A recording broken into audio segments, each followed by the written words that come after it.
ప్రజానీకానికి బీఆర్ఎస్ ఆవిర్భావ సందర్భంగా బీఆర్ఎస్ అధినేత మన ముఖ్యమంత్రి కేసీఆర్ గారికి, ఆ పార్టీ నాయకత్వానికి, కార్యకర్తలకు, లక్షలాది మంది శ్రేయోభిలాషులకు సిపిఎం తెలంగాణ రాష్ట్ర కమిటీ తరఫున శుభాకాంక్షలు తెలియజేస్తున్నాను, అభినందనలు తెలియజేస్తున్నాను.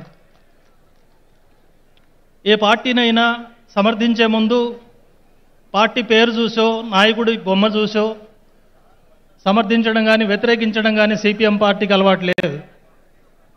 ఆ పార్టీ ప్రకటించే విధానాన్ని బట్టి సిపిఎం పార్టీ సమర్థన కానీ వ్యతిరేకత కానీ ఉంటుంది. ఇప్పటికే బీఆర్ఎస్ పార్టీ చాలా స్పష్టంగా ప్రకటించింది. మన ముఖ్యమంత్రి కేసీఆర్ గారు దేశవ్యాప్తంగా తన విధానాన్ని ప్రకటించారు. బీఆర్ఎస్ యొక్క లక్ష్యం వచ్చే ఎన్నికల్లో బీజేపీ పార్టీని మట్టి గరిపించడమే, మోడీని గద్దె దించడమే అని స్పష్టంగా ప్రకటించారు మన కేసీఆర్. అది మాకు నచ్చింది. ఎందుకు నచ్చింది? బీజేపీ అంటేనో, బీజేపీ నాయకుడు అంటేనో వ్యక్తిగతంగా కోపమో, వారితో మాకున్న పంచాయతీయో కాదు కారణం. బీజేపీ అనేది ఒక సాదాసీదా రాజకీయ పార్టీ కాదు. దాని వెనుక ఫాసిస్టు సిద్ధాంతాలు కలిగినటువంటి ఆర్ఎస్ఎస్ సంస్థ ఉంది. ఈ రోజున బీజేపీ నాయకులు, ఈ రాష్ట్ర నాయకులు, ఈ దేశ నాయకులు రోజువారీ ప్రజలకు అవసరమైన నిత్యావసర సరుకుల గురించో, వాటి గురించో, లేక అవినీతి గురించో, రాష్ట్రాల గురించో రకరకాల మాటలు తీయగానే చెప్పి ఉండొచ్చు. కానీ వాళ్ళ సిద్ధాంతవేత్తలు వాళ్ళ అసలు స్వరూపం చెప్పారు, వాళ్ళ ఉద్దేశాలు చెప్పారు. కేవలం ఢిల్లీ సింహాసనం పైన అధికారం చలాయించడమే వాళ్ళ ఉద్దేశం కాదు. ఢిల్లీ సింహాసనాన్ని అధిష్ఠించడం అనేది ఒక సాధనం మాత్రమే. వాళ్ళ లక్ష్యం వేరుగా ఉంది. ఈ దేశంలో వాళ్ళ స్పష్టమైన లక్ష్యం, వాళ్ళ గురువులు గోల్వాల్కర్ కానీ, హెగ్డేవార్ కానీ, సావర్కర్ కానీ వీళ్ళందరూ చాలా స్పష్టంగా చెప్పారు. ఈ దేశంలో బలహీనపడుతున్నటువంటి చాతుర్వర్ణ వ్యవస్థను పునఃప్రతిష్ఠించడమే ఆర్ఎస్ఎస్ యొక్క లక్ష్యం. ఈ దేశంలో బలహీనపడుతున్న కుల వ్యవస్థను రక్షించడమే ఆర్ఎస్ఎస్ యొక్క లక్ష్యం.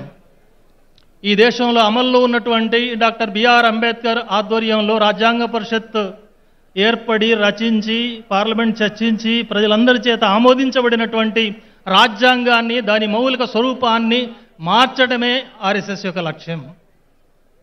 ఈ దేశంలో రకరకాల ధర్మాలన్నింటినీ పక్కన పెట్టి మనుధర్మశాస్త్రాన్ని అమలు జరపడం ఆర్ఎస్ఎస్ యొక్క లక్ష్యం. అంటే మన దేశాన్ని, మన దేశ అభివృద్ధిని, ఆధునిక సమాజాన్ని సర్వనాశనం చేసి మధ్యయుగాల నాటి ఫ్యూడల్ లక్షణాలని, ఫ్యూడల్ ఆధిపత్యాన్ని అమలు చేయటం అనేది బీజేపీ యొక్క లక్ష్యం. అందుకే అట్లాంటి బీజేపీ పరిపాలన కొనసాగించడము అంటే, కొనసాగించే అవకాశం మనం ఇవ్వడము అంటే మన దేశాన్ని నాశనం చేసుకోవడం. హిందూ, ముస్లిం, సిక్కు, క్రిస్టియన్, క్రైస్తవ, పార్సీ రకరకాల మతాలు సంవత్సరాలుగా, శతాబ్దాలుగా ఐక్యంగా అన్నదమ్ముల్లాగా జీవించినటువంటి దేశం మన దేశం. అట్లా జీవించినటువంటి రాష్ట్రం తెలంగాణ రాష్ట్రం, లేదా తెలుగు ప్రజలు. ముస్లిం అయినా, క్రిస్టి అయినా మన పక్కింట్లో ఉంటే అన్న, తమ్ముడు, వదిన, అక్క, చెల్లి అని పిలుచుకున్నాం తప్ప ద్వేషం లేని సమాజం మంది. అట్లాంటి సమాజంలో చిచ్చు పెట్టి, కులాల మధ్య, మతాల మధ్య చిచ్చు పెట్టి రావణకాష్టం రగిలించే దానికోసం ప్రయత్నం చేస్తున్న పార్టీ బీజేపీ పార్టీ.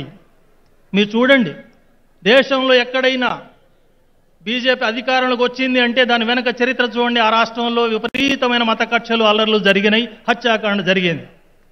మీరు చూడండి చరిత్ర ఎక్కడైనా. ఒకసారి బీజేపీ అధికారంలోకి వచ్చింది అంటే అక్కడ దుర్మార్గమైనటువంటి మత వివక్షలు కొనసాగుతున్నాయి. మతాన్ని చీల్చి చెండాడేటువంటి, అంటే మైనారిటీని చీల్చి చెండాడే జీవోలు వస్తున్నాయి, చట్టాలు వస్తున్నాయి, ఆ రకమైనటువంటి దాడులు జరుగుతున్నాయి.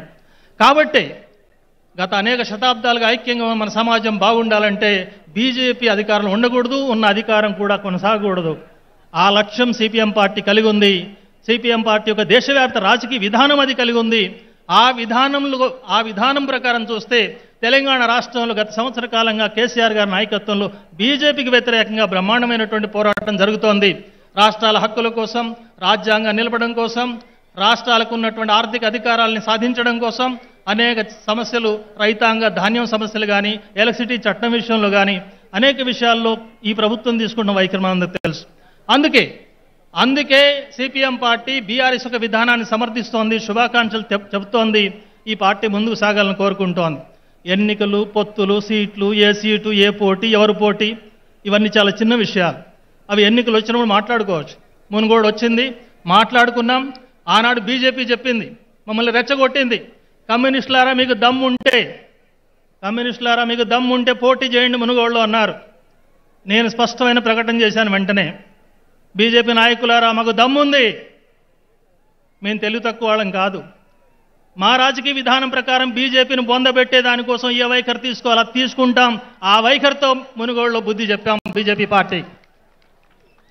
ఇప్పుడు కూడా అదే చెప్తున్నాం. రాబోయే కాలంలో తెలంగాణ రాష్ట్రంలో బీజేపీ అడుగు పెట్టకుండా, ముఖ్యంగా వామపక్ష ఉద్యమాల కిల్ల అయినటువంటి ఖమ్మం జిల్లా, ఉమ్మడి జిల్లాలో బీజేపీ అడుగు పెట్టకుండా, ఆ బీజేపీ పక్కన ఎవరు బయలుదేరినా, ఎవరు కొత్త బిచ్చగాళ్ళు దాన్ని మోసినా వాళ్ళ అడుగు ఊడేంత వరకు కమ్యూనిస్టులు నిద్రపోరు ఈ జిల్లాలో అనేది స్పష్టంగా మేము చెప్పదలుచుకున్న విషయం. ఆ రకమైన విధానంతో ముందుకు సాగుతామని తెలియజేస్తూ ముఖ్యమంత్రి గారికి నేను విజ్ఞప్తి చేస్తున్నా. ఉమ్మడి ఖమ్మం జిల్లా తరఫున ఖమ్మం జిల్లాలో ముఖ్యమైన సమస్యలు ఉన్నాయి, ఆ సమస్యల పరిష్కారం కోసం ఆలోచించాలి, సభలో ప్రకటన చేయాలని విజ్ఞప్తి చేస్తున్నాను. ఏనాడో ప్రారంభించాం దుమ్ముగూడెం జలసాధన కోసం.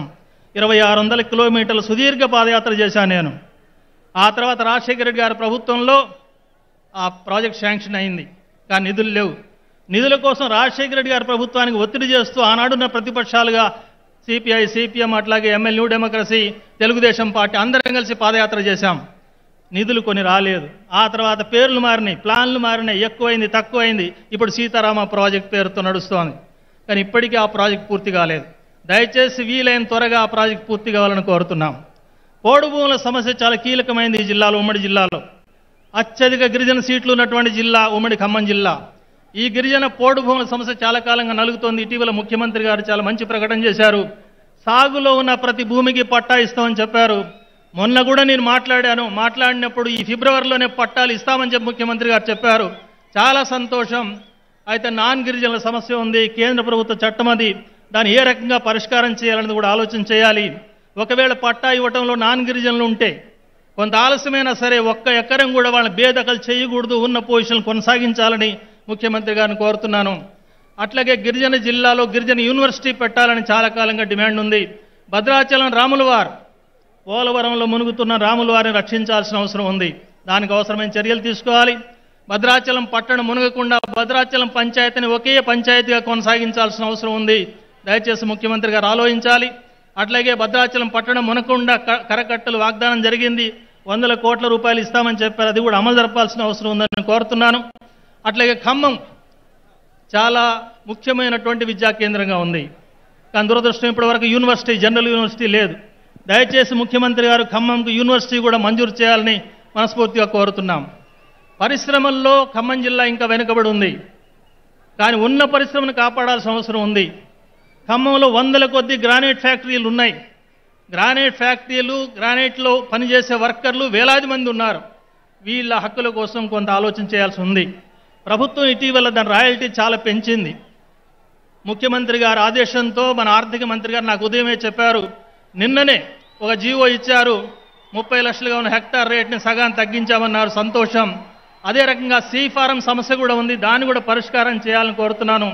ఈ సమస్యలన్నింటినీ కూడా పరిష్కరించి ఖమ్మం జిల్లాకు ఒక మంచి బాట చూపించాలని కోరుతున్నాం. ఆ రకమైన పరిపాలన విధానం ముందుకొస్తే ఖమ్మం జిల్లా ప్రజలందరూ ఖచ్చితంగా ఈ రకమైన అభ్యుదయ విధానానికే పట్టం కడతారు.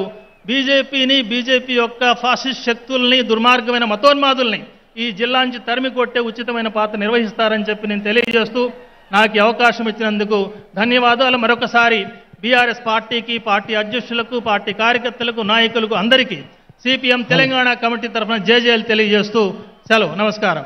మన నాయకుడు వచ్చేస్తున్నాడు ఇప్పుడు.